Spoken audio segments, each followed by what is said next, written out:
Hello, friends and neighbors. Welcome to the poem of the day today for Sunday, August 3rd, 2025. And usually on Sundays, I like to do a poem that is more explicitly spiritual or more explicitly religious. And I'm going to veer from that a little bit today just because yesterday I mentioned that I had forgotten that the day before was Herman Melville's birthday.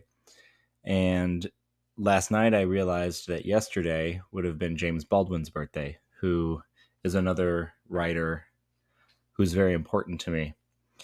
Uh, James Baldwin was born in 1924. He would have been 101 years old yesterday if he were alive. He died in 1987. And there's a lot that one could say about him and his importance, not just to American letters, but also to an American consciousness about race and oppression. He wrote a lot, nonfiction, fiction. He was a very captivating speaker, which likely was a result of him having been a preacher as a boy. And he had what I'll just say is a gift for speaking truths that a lot of people maybe felt in their hearts but did not have a way to express them, or speaking them in a way that some people were resistant to and had not necessarily been confronted with them in the way that Baldwin expressed them. And I think he will remain a very important person in American letters. So I would like to read one of his poems today, just as a short tribute to him.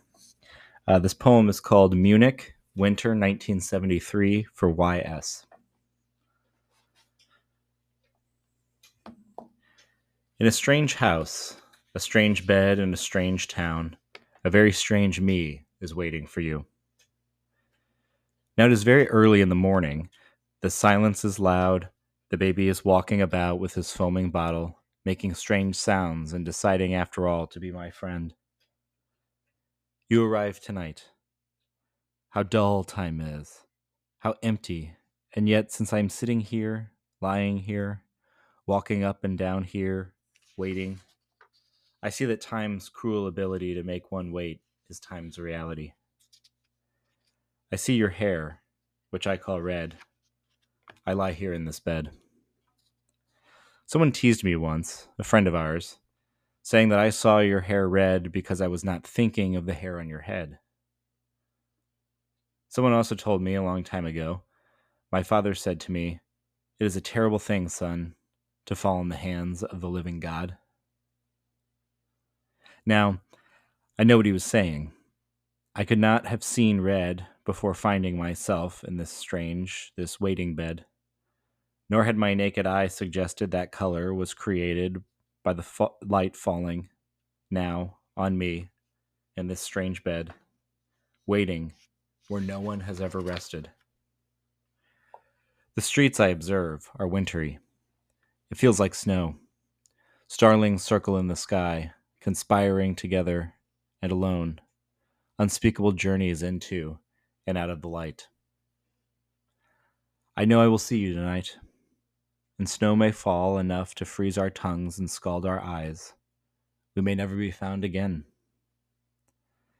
Just as the birds above our heads, circling, are singing, knowing that in what lies before them, the always unknown passage, wind, water, air, the failing light, the failing night, the blinding sun, they must get the journey done. Listen. They have wings and voices, are making choices, are using what they have. They're aware that on long journeys, each bears the other, whirring, stirring, love occurring in the middle of the terrifying air. All right. From my understanding, Baldwin wrote and published at least 19 poems. It could be more, but many of them were not published until 1987, around the time of his death or the year before his death. And this poem which takes place in Munich, winter of 1973, begins in and wrestles with a very tense and lonely and desolate setting, both a mental space that the speaker's in, but also one that is borne out within the physical setting that is described. So Munich at this time, this would have been about 1 year after the Munich massacre at the Olympic Games. And so the place was still mourning and was still in shock, but it was also a place that held a hostility toward strangers. And I think that's something that's important context and backdrop to this poem. Additionally,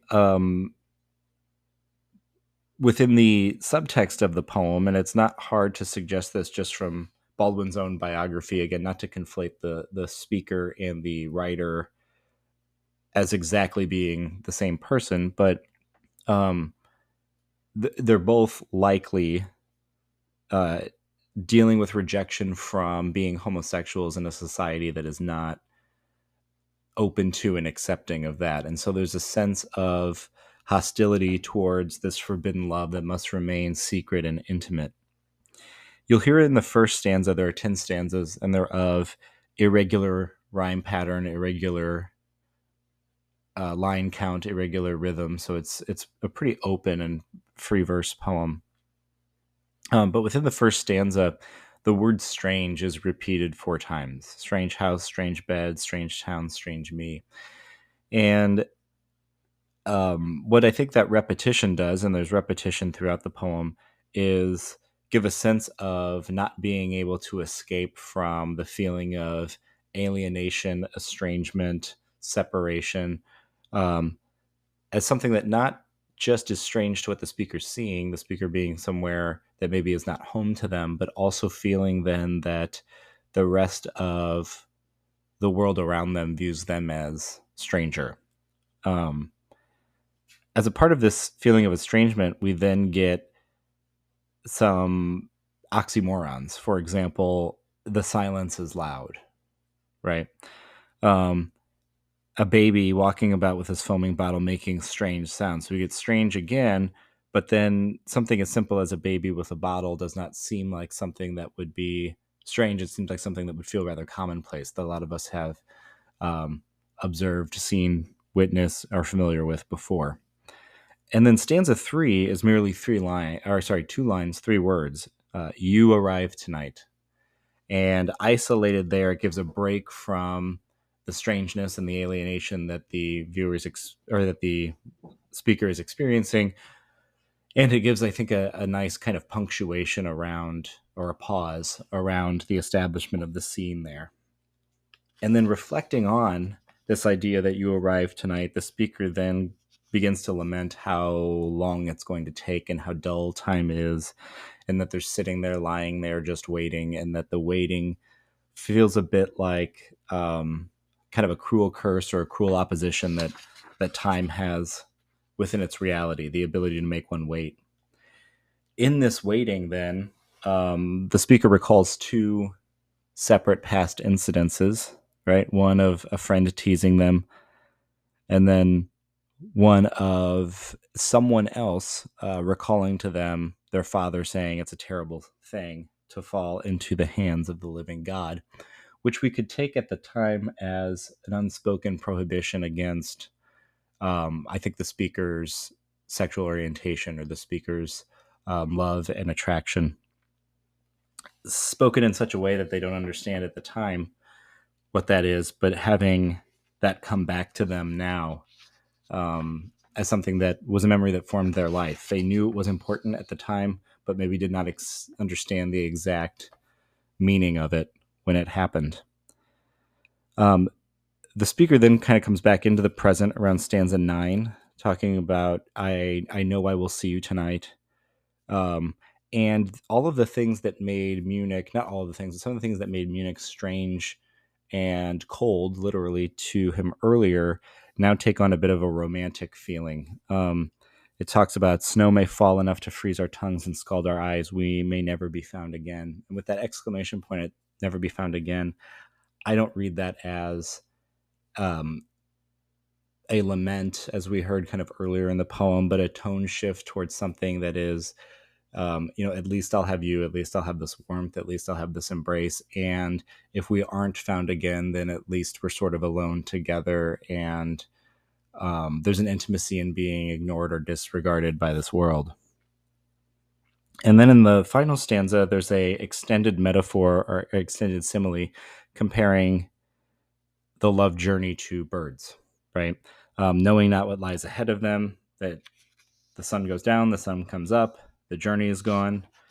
They recognize one another by their voices and communicate the support of the flock of the rest of the birds with them as they go. But that as they go along, whirring and stirring, which is just the normal operation of what birds do, that becomes likened to love, which seems to be the normal operation Baldwin suggests of what humans do. And our final line tells us that though the journey is long, it is in the middle of the terrifying air. And I think he's seeing himself, the speaker is, as on this love journey, and one that has some reassurance of knowing that you're with someone, even if you cannot see them. You might be able to feel their presence, or you might be able to hear them. And there is something terrifying but exciting also about being in transit in that relationship. Those are some brief reflections on the poem by Baldwin. But as you can tell, even though he was not a poet first, there's such strong sentiment and emotion that's infused within his writing. And if you haven't read any of his fiction, or really more so, I think, any of his nonfiction, I really encourage you to do so. He was an incredible writer, specifically with his essays and speeches. So hopefully that gave you some food for reflection this Sunday. And thank you again for being here. I wish you all peace.